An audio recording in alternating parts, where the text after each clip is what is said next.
नमस्कार प्रिय विद्यार्थियों, आज की ऑनलाइन कक्षा में फिर एक बार सभी का स्वागत है। हम लोग सेकेंड ईयर की आज समाजशास्त्र की कक्षा प्रारंभ करते हैं। पिछली कक्षाओं में हमने विस्तृत रूप से सामाजिक संरचना के बारे में चर्चा प्रस्तुत की है और उस विषय में काफ़ी कुछ हम पीछे समझ कर आए हैं कि सामाजिक संरचना क्या है, उसकी विशेषताएं क्या है, उसका महत्व क्या है, उसकी परिभाषाएं क्या है और कई विद्वानों ने, कई समाजशास्त्रियों ने उससे संबंधित क्या क्या परिभाषित किया है सामाजिक संरचना को, उसके बारे में हम विस्तृत से पिछली कक्षाओं में चर्चा करके आए हैं। आज हम बात करेंगे रैडक्लिफ ब्राउन के अनुसार सामाजिक संरचना, अर्थात सामाजिक संरचना के विषय में हमारे समाजशास्त्रियों के अलग अलग विचार हैं।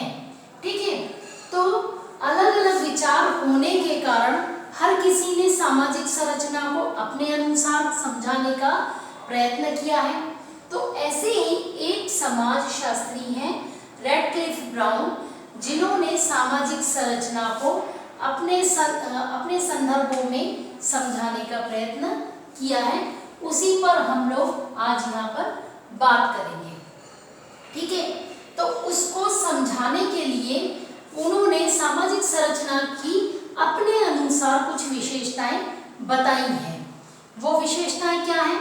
तो जैसे सामाजिक संरचना में क्या है, समाज शास्त्र की एक महत्वपूर्ण अवधारणा है। समाज शास्त्र में यदि हम कोई बात लेते हैं तो सबसे पहले उसे समाज शास्त्र के अंतर्गत हम सबसे पहले सामाजिक संरचना को रखते हैं। तो जो महत्वपूर्ण अंग है समाज शास्त्र का, वो क्या है? सामाजिक संरचना की अवधारणा। ठीक है, इस पर विभिन्न समाजशास्त्रियों ने अपने अपने विचार रखे हैं। तो रैडक्लिफ ब्राउन ने अपनी एक बुक में, कौन सी बुक है? उस बुक का नाम है structure and function in primitive society. इस बुक में सामाजिक संरचना की विशेषताएं कुछ इन बिंदुओं के आधार पर हमें बताई है। ठीक है, तो उन बिंदुओं पर हम बात करते हैं। उन्होंने पहली विशेषता बताई है कि सामाजिक संरचना का जो निर्माण होता है उनमें इकाइयों की क्रमबद्धता होती है, अर्थात इसका जो निर्माण है इकाइयों की जो व्यवस्थित क्रमबद्धता से होता है, उसमें इकाइयां जो है परस्पर एक दूसरे के साथ संबंधित होती हैं। ये चीज मैंने पिछले भी उदाहरण दिया था, जैसे भवन निर्माण की प्रक्रिया, दूसरा मानव शरीर की संरचना। इनमें क्या है, अलग अलग कोशिका, तंतुओं, हाथ पैर, उनके कान, फेफड़े, दिमाग आदि, इन सभी में क्या है, एक क्रमबद्धता है और सभी में एक पारस्परिक संबंध होता है। जैसे उदाहरण के रूप में परिवार की सामाजिक संरचना हम समझना चाहें तो क्या होगा? परिवार के अंदर माता पिता, बच्चे और साथ में अन्य भी परिवार के सदस्य होते हैं, उन सब में आपस में क्या होती है? क्रमबद्धता होती है।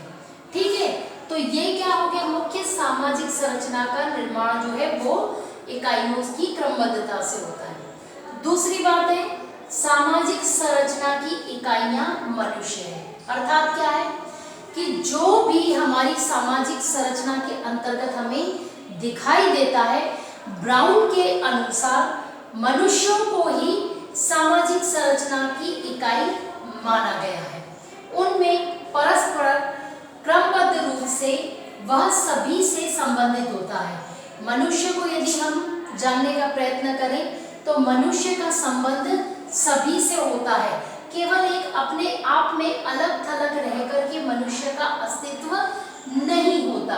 ठीक है, तो सामाजिक संरचना की जो इकाई है उसमें प्रमुख स्थान जो कर्ता रूप दिया गया है, जो समाज की सामाजिक संरचना का जो मुख्य आधार है, उसका जो कर्ता है वो कौन है? वो मनुष्य है।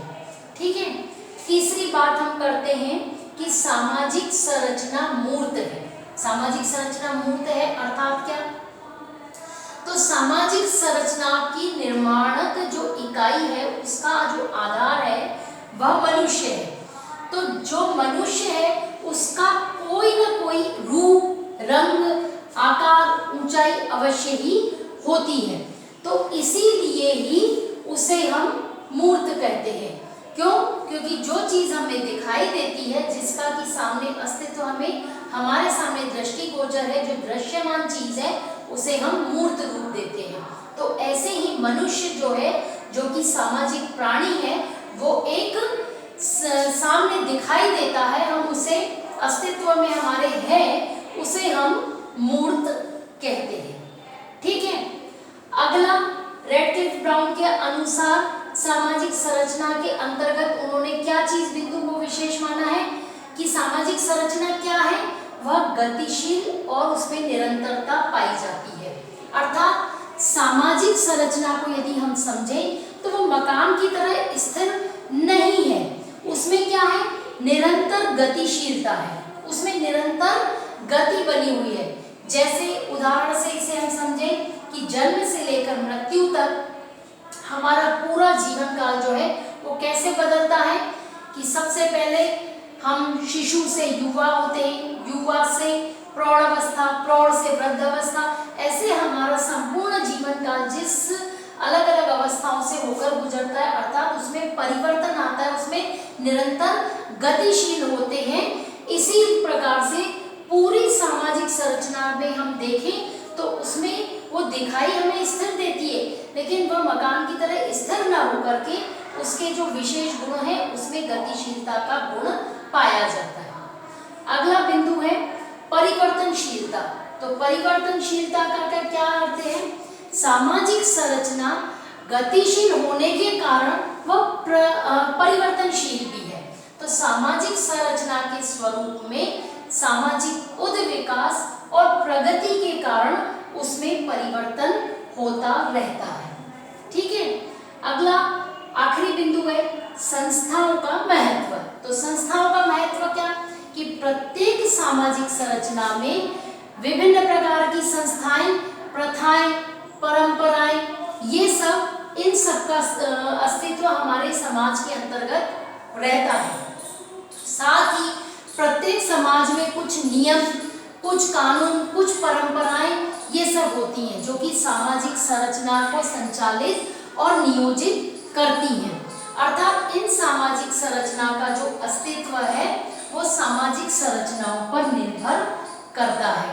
तो हम आज इन सब चीजों के बारे में हमने यहाँ पर पढ़ा। रेडक्लिफ ब्राउन के अनुसार सामाजिक संरचना को समझाने के लिए उन्होंने सामाजिक संरचना की इन विशेषताओं को लेकर ये सब बातें समझाने की कोशिश की है। तो मैं जहाँ तक समझती हूँ कि इसके आधार पर हम इस टॉपिक को समझने में बहुत आसानी हुई होगी। ठीक है। तो यहाँ आज बस इतना ही, और आगे की कक्षाओं में और कुछ लेकर आते हैं। धन्यवाद।